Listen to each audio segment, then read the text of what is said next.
योना अध्याय 1। परमेश्वर की आज्ञा का उल्लंघन करना। यहोवा का यह वचन अमित्तै के पुत्र योना के पास पहुँचा। उठकर उस बड़े नगर निनवे को जा और उसके विरुद्ध प्रचार कर, क्योंकि उसकी बुराई मेरी दृष्टि में आ चुकी है। परन्तु योना यहोवा के सम्मुख से तर्शीश को भाग जाने के लिए उठा और याफा नगर को जाकर तर्शीश जानेवाला एक जहाज पाया और भाड़ा देकर उस पर चढ़ गया कि उनके साथ होकर यहोवा के सम्मुख से तर्शीश को चला जाए। तब यहोवा ने समुद्र में एक प्रचण्ड आँधी चलाई और समुद्र में बड़ी आँधी उठी, यहाँ तक कि जहाज टूटने पर था। तब मल्लाह लोग डरकर अपने-अपने देवता की दुहाई देने लगे और जहाज में जो व्यापार की सामग्री थी उसे समुद्र में फेंकने लगे कि जहाज हल्का हो जाए। परन्तु योना जहाज के निचले भाग में उतरकर वहाँ लेटकर सो गया और गहरी नींद में पड़ा हुआ था। तब माँझी उसके निकट आकर कहने लगा, तू भारी नींद में पड़ा हुआ क्या करता है? उठ, अपने देवता की दुहाई दे। संभव है कि परमेश्वर हमारी चिन्ता करे और हमारा नाश न हो। तब मल्लाहों ने आपस में कहा, आओ हम चिट्ठी डालकर जान लें कि यह विपत्ति हम पर किसके कारण पड़ी है। तब उन्होंने चिट्ठी डाली और चिट्ठी योना के नाम पर निकली। तब उन्होंने उससे कहा, हमें बता कि किसके कारण यह विपत्ति हम पर पड़ी है। तेरा व्यवसाय क्या है और तू कहाँ से आया है? तू किस देश और किस जाति का है?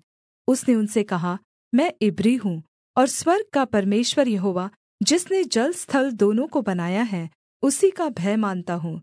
तब वे बहुत डर गए और उससे कहने लगे, तूने यह क्या किया है? वे जान गए थे कि वह यहोवा के सम्मुख से भाग आया है, क्योंकि उसने आप ही उनको बता दिया था। तब उन्होंने उससे पूछा, हम तेरे साथ क्या करें जिससे समुद्र शान्त हो जाए? उस समय समुद्र की लहरें बढ़ती ही जाती थी। उसने उनसे कहा, मुझे उठाकर समुद्र में फेंक दो, तब समुद्र शान्त पड़ जाएगा। क्योंकि मैं जानता हूँ कि यह भारी आँधी तुम्हारे ऊपर मेरे ही कारण आई है। तो भी वे बड़े यत्न से खेते रहे कि उसको किनारे पर लगाएँ, परन्तु पहुँच न सके, क्योंकि समुद्र की लहरें उनके विरुद्ध बढ़ती ही जाती थी। तब उन्होंने यहोवा को पुकारकर कहा, हे यहोवा, हम विनती करते हैं कि इस पुरुष के प्राण के बदले हमारा नाश न हो और न हमें निर्दोष की हत्या का दोषी ठहरा, क्योंकि हे यहोवा, जो कुछ तेरी इच्छा थी वही तूने किया है। तब उन्होंने योना को उठाकर समुद्र में फेंक दिया और समुद्र की भयानक लहरें थम गई। तब उन मनुष्यों ने यहोवा का बहुत ही भय माना और उसको भेंट चढ़ाई और मन्नतें मानी। यहोवा ने एक महामच्छ ठहराया था कि योना को निगल ले, और योना उस महामच्छ के पेट में 3 दिन और 3 रात पड़ा रहा।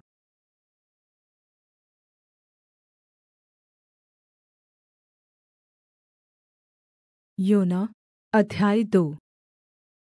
योना की प्रार्थना। तब योना ने महामच्छ के पेट में से अपने परमेश्वर यहोवा से प्रार्थना करके कहा, मैंने संकट में पड़े हुए यहोवा की दुहाई दी और उसने मेरी सुन ली है। अधोलोक के उदर में से मैं चिल्ला उठा और तूने मेरी सुन ली।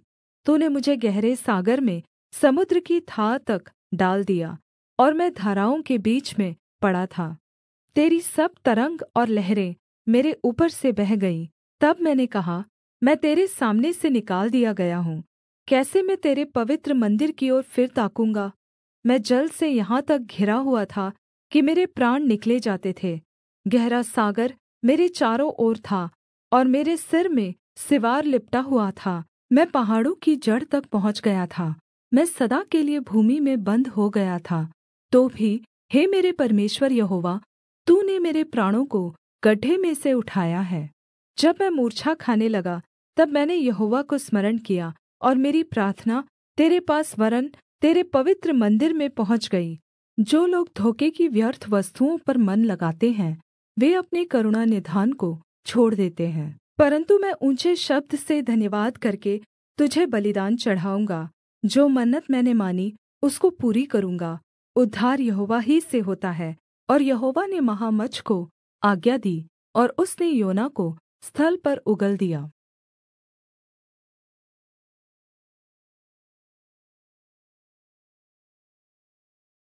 योना अध्याय 3।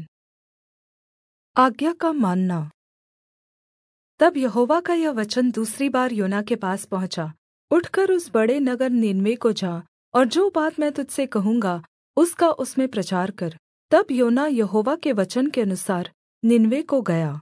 निनवे एक बहुत बड़ा नगर था, वह 3 दिन की यात्रा का था। और योना ने नगर में प्रवेश करके 1 दिन की यात्रा पूरी की, और यह प्रचार करता गया, अब से 40 दिन के बीतने पर निनवे उलट दिया जाएगा।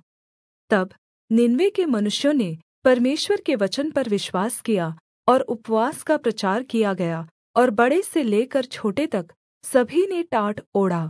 तब यह समाचार निनवे के राजा के कान में पहुँचा, और उसने सिंहासन पर से उठ अपना राजकीय ओढ़ना उतारकर टाट ओढ़ लिया, और राख पर बैठ गया। राजा ने अपने प्रधानों से सम्मति लेकर निनवे में इस आज्ञा का ढिंढोरा पिटवाया, क्या मनुष्य, क्या गाय बैल, क्या भेड़ बकरी या और पशु कोई कुछ भी न खाए। वे न खाए और न पानी पिए।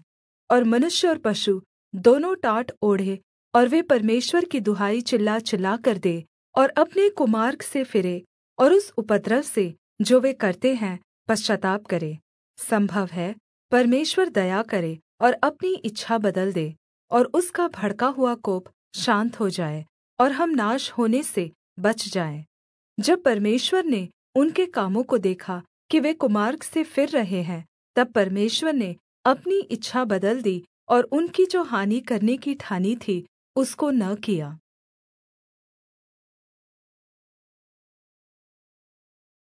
योना अध्याय 4।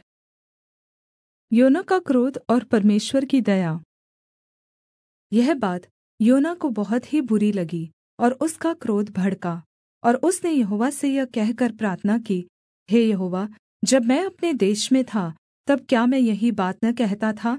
इसी कारण मैंने तेरी आज्ञा सुनते ही तर्शीश को भाग जाने के लिए फुर्ती की, क्योंकि मैं जानता था कि तू अनुग्रहकारी और दयालु परमेश्वर है, और विलम्ब से कोप करनेवाला करुणा निधान है, और दुःख देने से प्रसन्न नहीं होता।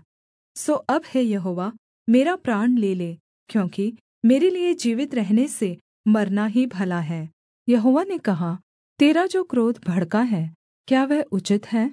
इस पर योना उस नगर से निकलकर उसकी पूरब ओर बैठ गया, और वहाँ एक छप्पर बनाकर उसकी छाया में बैठा हुआ यह देखने लगा कि नगर का क्या होगा। तब यहोवा परमेश्वर ने एक रेड़ का पेड़ उगाकर ऐसा बढ़ाया कि योना के सिर पर छाया हो, जिससे उसका दुःख दूर हो। योना उस रेड़ के पेड़ के कारण बहुत ही आनन्दित हुआ। सवेरे जब पौ फटने लगी, तब परमेश्वर ने एक कीड़े को भेजा, जिसने रेड़ का पेड़ ऐसा काटा कि वह सूख गया। जब सूर्य उगा, तब परमेश्वर ने पुरवाई बहाकर लू चलाई, और धूप योना के सिर पर ऐसे लगी कि वह मूर्छा खाने लगा, और उसने यह कहकर मृत्यु माँगी, मेरे लिए जीवित रहने से मरना ही अच्छा है। परमेश्वर ने योना से कहा, तेरा क्रोध जो रेड़ के पेड़ के कारण भड़का है, क्या वह उचित है? उसने कहा, हाँ, मेरा जो क्रोध भड़का है वह अच्छा ही है, वरन् क्रोध के मारे मरना भी अच्छा होता। तब यहोवा ने कहा, जिस रेड़ के पेड़ के लिए तूने कुछ परिश्रम नहीं किया, न उसको बढ़ाया, जो एक ही रात में हुआ और एक ही रात में नाश भी हुआ, उस पर तूने तरस खाई है।